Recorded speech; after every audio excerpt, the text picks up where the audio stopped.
As-tu un conseil à me donner, Floki? Enlève toujours le caillou qui est dans ta chaussure. Est-ce que c'est la fin?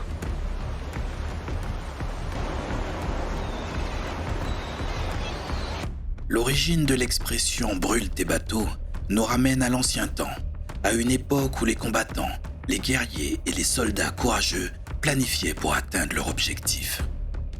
L'histoire la plus connue remonte à 1519, quand le chef de guerre espagnol du nom d'Hernán Cortés débarqua au Mexique pour conquérir l'Empire aztèque. Sa flotte de bateaux et son armée étaient limitées en termes d'effectifs. Alors Cortés prit une décision suicidaire. Il ordonna à ses hommes de brûler leurs bateaux. Cette décision radicale les plaça devant un choix simple mais déterminant. Vivre ou mourir. Vaincre ou périr. Sans moyen de retraite, ils étaient contraints de se battre avec une intensité sans précédent. Et finalement, ils réussirent à renverser un empire puissant. Depuis ce jour, cette décision est devenue le symbole même de l'engagement ultime pour atteindre un objectif. C'est un rappel que la victoire ne réside pas dans la fuite, mais dans le dévouement absolu à la mission. Je sais. Tu me diras, coach, qui est l'ennemi? Mon ami, l'adversaire que nous combattons n'est pas une armée visible. C'est une force particulière qui se cache dans les recoins de notre esprit. Nous sommes en guerre contre la procrastination, parce qu'à elle seule, elle peut détruire tout un empire. Rien que ça. Il est temps de contre-attaquer, tu ne crois pas? Nous sommes la discipline, et sur cette chaîne, abandonner n'est plus une option. Selon l'art de la guerre de Sun Tzu, pour assurer notre victoire, nous devons savoir contre qui nous nous battons. Nous devons étudier ses points faibles et nous devons frapper d'un coup franc pour nous assurer la victoire. Puisque nous défions la procrastination, nous devons savoir que notre ennemi existe depuis l'aube de l'humanité. Il s'introduit dans nos demeures comme un virus difficile à chasser. Il n'a pas de préférence de classe sociale ou même de milieu géographique. Notre adversaire est un explorateur et aucune frontière ne lui est inconnue. Il est ancien, mais a encore de l'influence dans le monde moderne. En effet, à un moment donné, dans notre vie, nous avons tous été victimes de sa malice. Notre désir d'éviter ou de retarder quelque chose d'important est la conséquence de la présence de la procrastination dans nos foyers. Notre ennemi est ici, dans notre quotidien, dans nos vies, et dans nos champs, il met à mal nos récoltes. Il est silencieux et nous observe constamment. Il ne se contente pas seulement de nous voler notre temps, il nous vole aussi notre joie en la remplaçant par la culpabilité et le regret. La procrastination n'est pas la paresse, car le paresseux ne veut rien faire. La procrastination est bien plus intelligente. Elle préfère s'attaquer à ceux qui désirent réellement changer leur vie. Notre ennemi nous attaque en nous empêchant de trouver la force de nous mettre en marche. Souvent, nous justifions la procrastination en affirmant que nous travaillons mieux sous pression, que nous sommes meilleurs quand nous agissons à la dernière minute. Ceci est un mensonge, une excuse. Cette attitude ne mène qu'à 3 choses: déception, stress et inefficacité. Puisque nous avons fait le point sur nos besoins grâce à la pyramide, nous pouvons désormais nous mettre en marche pour notre première bataille. Dans cette guerre contre la procrastination, le premier affrontement consistera à attaquer son avant-garde. Nos éclaireurs m'ont rapporté qu'il se nomme distraction. L'avant-garde sait que notre cerveau ne peut se concentrer sur une chose pendant un long moment. Et sa force vient de sa capacité à détourner notre attention. Les distractions sont passées maîtres dans l'art de la tromperie. Avant même de vous en rendre compte, votre journée s'est terminée et vous n'avez rien accompli. Certains ont tenté de réduire leurs distractions et ont échoué. Je ne dis pas que c'est impossible. Je ne dis pas que l'on ne peut y arriver sans tout supprimer.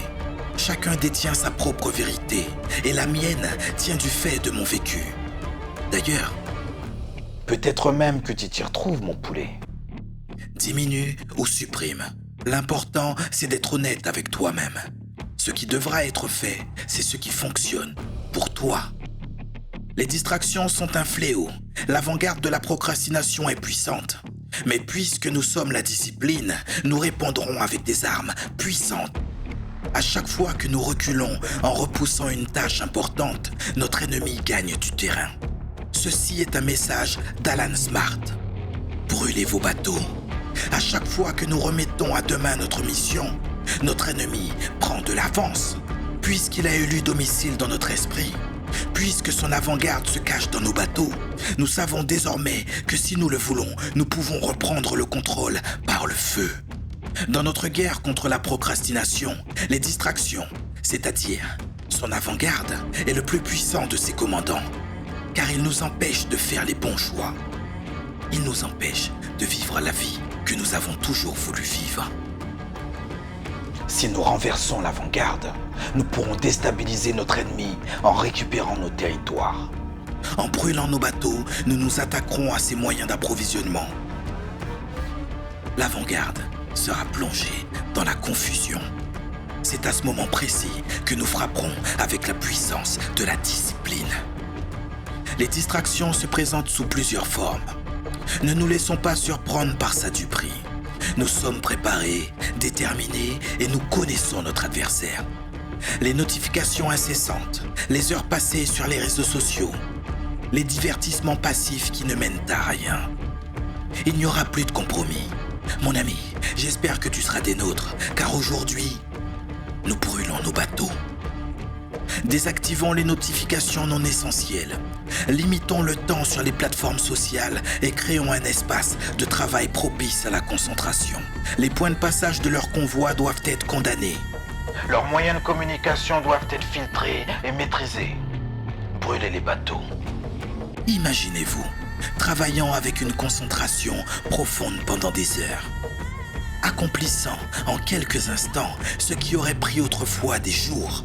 Les questions que je vous pose sont des flèches de réflexion. Quelle réalisation pourriez-vous accomplir si vous vous libériez de la procrastination? Comment vous sentiriez-vous en maîtrisant votre temps et en avançant à coup sûr vers vos objectifs? En osant vous lever pour aller chasser vos rêves. Rien n'est facile tant qu'on ne l'a pas rendu facile. En brûlant nos bateaux, nous serons poussés dans nos retranchements.